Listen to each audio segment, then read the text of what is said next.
What is up guys, and welcome back to the channel. In this video I want to show you guys how I've been using my SP202 to process samples before I put them into Ableton and make beats. So basically the only thing you really need to know about the SP202 is that to use some of the effects, the audio has to be in the internal memory. So mainly the pitch. There has to be audio saved actually in this machine so that you can process it. You can't just apply the effect on the through signal of this device. You can with some of them, but not with the pitch. So what I've actually been doing is sampling into this device, saving them, doing what I need to do with the effects, and then recording it out of this unit into Ableton.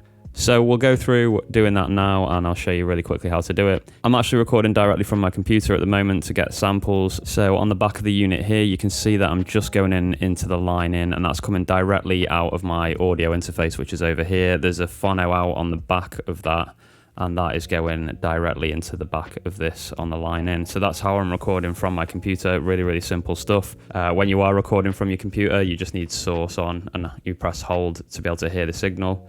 And yeah, you can just choose your sample rate, and usually I'll record in mono just so I can get more on there. The rule of thumb usually is mono for your drums and stereo for your samples. So if you can afford the time to do the stereo sample, then it's definitely worth doing on your actual samples. If you're just processing drums through this, then definitely just use mono. You don't need to have stereo drum sounds really. Getting the right level to record really is kind of a process of just experimentation. So just experiment and see if you can get less hum on it, because you do get a lot of hum with this device. So basically, yeah, it's an experiment between how loud your laptop is outputting audio and how loud the record volume is on the SP. To set the record volume, all you have to do is press record to prime it, and then you can use the right hand dial at the top here to set how loud you want to record. So just play around with that, and you'll find a sweet spot where you're not really getting too much hiss. I mean, you're obviously going to get quite a bit because it's an SP202, and that's kind of the reason why we're using it in the first place. So yeah, play around with that and get as good a results as you can, and then once they're saved in that unit, then you can start doing the work in Ableton. And just quickly here, you can see I've got a cable from the output of my SP202, and that's going into the front of my audio interface. It's going into both the left and right hand channel 1 and 2. I'll use both of those to record into Ableton. Okay, so here we are inside Ableton now, and there's quite a lot to talk through here in terms of what I've done. So I'll start off by saying that I recorded in this sample, and I know I said previously that this is going to be a stereo sample if it's a sample and a mono sample if it's drums. I've actually recorded this in mono. So not sure why really, but this one is in mono. I think maybe I was recording quite a large section of this track, and therefore I wanted it in mono so that I could record as much as I could possibly record on the SP202, just because it's so limited with just the internal memory. If you record in mono, it will use less memory, so therefore that's probably why I've done this.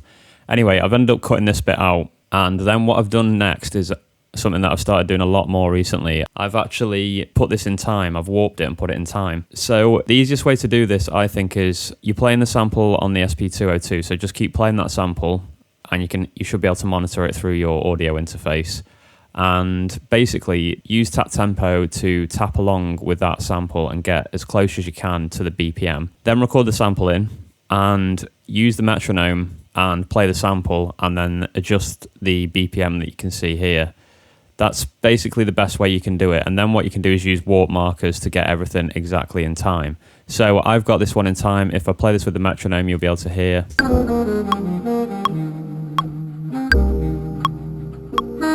Okay, so you can hear that's perfectly in time with the metronome, and it doesn't matter what BPM it is. I can just change that BPM now, and this will warp automatically to be in time with it. So because I've got warp set, if I suddenly went to, say, 60 BPM, and use the metronome.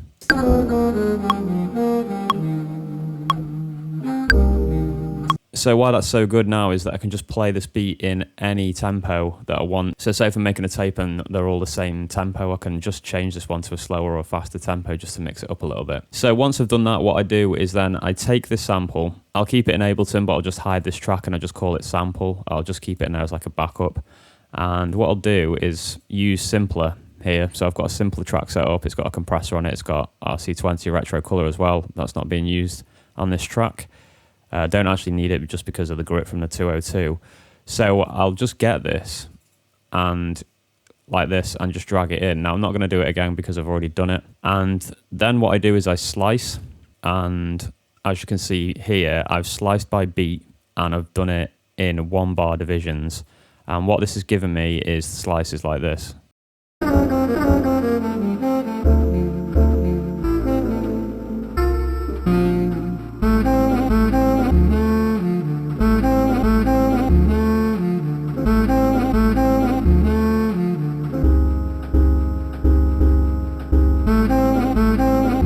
So there you can hear I've got all those slices. They should be pretty much perfectly in time because I warped the sample and then dropped it into here. So once these markers go on the beat, they should be exactly the right points on the sample. I hope that makes sense because to me that's quite a crucial thing. And then yeah, you can see here I've got this warped. So if I do change the tempo again, it will all match up and be perfect. And this is getting me much smoother chops. So that's definitely something to consider if you haven't pre-warped your samples before. I think it's definitely worth doing. So the next thing that I do is the drums really. So slight confession here, you can see at the side here I've got a folder called 202 drums, and these are things that I've already processed. So I'm not going to go through that process again, but what I've done is recorded drums into my 202, applied whatever effects I want to apply to them, and then I've stored them all in this folder. So I'll just play some of these sounds.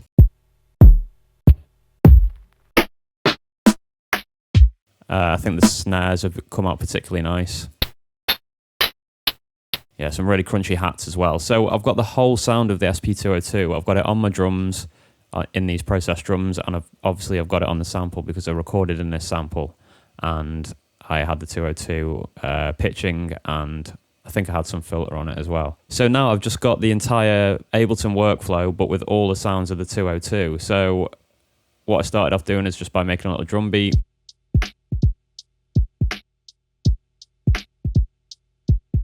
And there's a couple of variations as well, start, pause.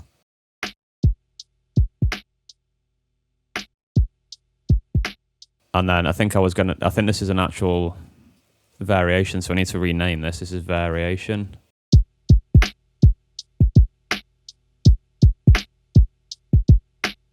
Okay, and then what I've done for the track and the samples is I've started writing a few ideas in here. So this is the first one that I had.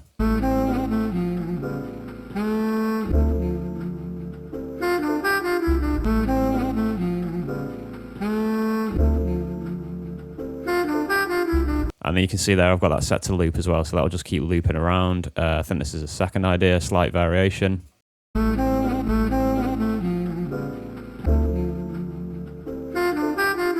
I might need to just change the timer now just so it's in time, so let's listen to that again.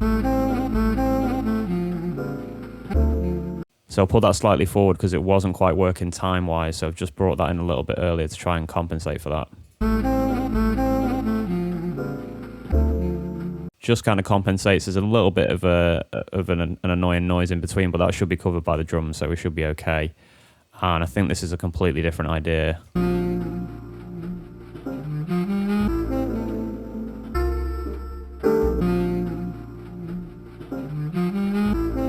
And that could be a beat in itself, or it could be another part. So I've got some vinyl noise here as well. I know the 202 has given me a lot of grit, but I've got this vinyl noise as well anyway, so this will be playing along.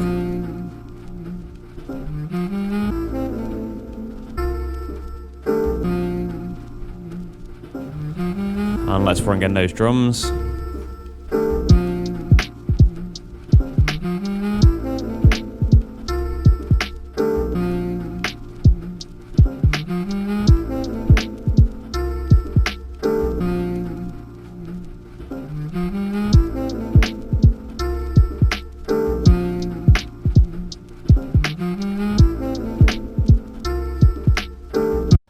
And that is basically it. And then what I'd do is I'd use all those clips that I've created to record a full track. So I'd press record and then I'd literally play these clips live and build up a track, and that would actually record it into the arrangement view, which is here. So I've also got this little sample that I created, which is a vocal sample, I think.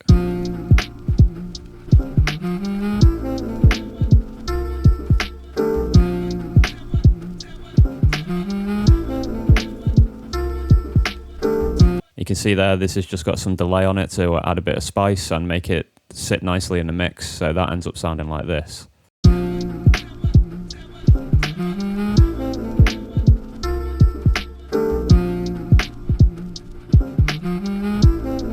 Now, importantly with that one, I haven't set it to loop, because if I set that to loop, it would continuously keep playing that sample. So I don't want to do that. I just want it to go through once and then slowly fade out using the delay effect. So that's why that's not set to loop. It's just set to run through once. So I hope this helps, guys. That's the full process of what I've been doing to use the 202 to make beats in Ableton. So I've got the entire sound from the 202 because I've processed everything through it, and then I can use Ableton to arrange the full beats. You can use any device to do this, really. You could use an MPC if you wanted to stay with the hardware. I really like using Ableton to make beats. It's just something that I always seem to come back to when I'm struggling with beats and think I'll make some beats in Ableton, and yeah, they're already starting to sound quite nice. So I do like the interface of Ableton. I love the clips because you can just put in ideas so quickly. So if I just wanted to make a variation on this, for example, I'll just show you quickly.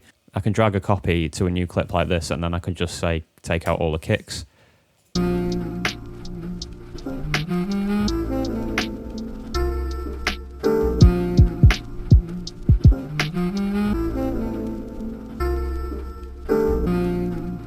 That really is how quick it is to just create a quick variation and play around with ideas. So it's super fun making beats using this using these clips. So if you've got any further questions, please leave a comment below. I will be back with more content about this kind of thing very soon. I've been using Ableton a lot recently, so I'm going to start doing a lot more videos about how I'm integrating the SPs with my workflow in Ableton. So I hope this was useful, guys. If you're new around here, don't forget to smash that subscribe button, and if this video is useful, please hit that thumbs up because it helps me out a lot. I'll be back with more content soon. Keep making beats and take it easy, guys.